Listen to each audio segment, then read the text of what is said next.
আসসালামু আলাইকুম ওয়া রাহমাতুল্লাহি ওয়া বারাকাতুহু। সবাই কেমন আছেন? আশা করি ভালো। যে জায়গাটির ভিডিওটি দেখতেছেন আসলে দেখতে খুব সুন্দর লাগছে। আশা করি আপনাদেরও পছন্দ হবে।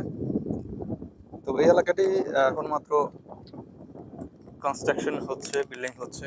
কিছু, কিছু উঠেছে। অধিকাংশ জায়গাগুলোতে এখনো কাজ চলতেছে। আসলে যে জিনিসটা বলার জন্য ভিডিওটা করছি সেটা হলো গিয়ে আমি একটা জিনিস খেয়াল করলাম এখানে রাস্তাঘাটগুলা মোটামুটি ফাঁকা করা। কারণ হলো যে যতটুকু জায়গা বাড়ি করার জন্য বা ঘর করার জন্য রাখা হয়েছে তার দুই পাশেই রাস্তা আছে এবং পাকা করা। যদিও আমাদের দেশে আমরা আগে বাড়ি করি, পরে চিন্তা করি রাস্তা কিভাবে করবো না করবো, সেটার জন্য মারামারি কাটাকাটি যা লাগে করি আমরা সবাই। তো সিস্টেমে হওয়ার দরকার ছিল এমন, আগে যেখানে বাড়ি করবো সেখানে আগে রাস্তা করা, পানির ব্যবস্থা করা, গাড়ি যেতে পারে সেই ব্যবস্থা করা, ইমার্জেন্সি হলে ইমার্জেন্সি গাড়িগুলো যাওয়ার ব্যবস্থা করা।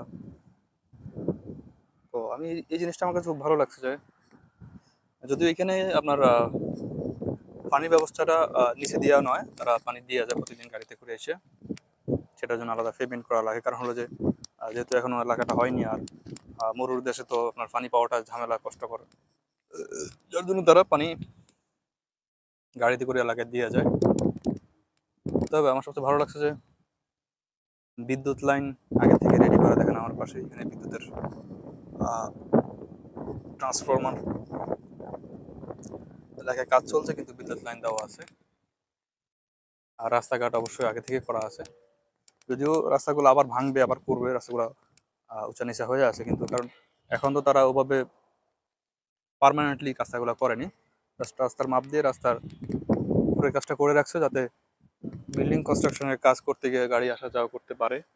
সেই জন্য এই কাজগুলো করা। দেখেন ওদিকে কাজ চলতেছে, অর্থাৎ আপনি যেদিকে তাকাবেন সেদিকে দেখবেন বড় বড় বিল্ডিং এর কাজ চলতেছে।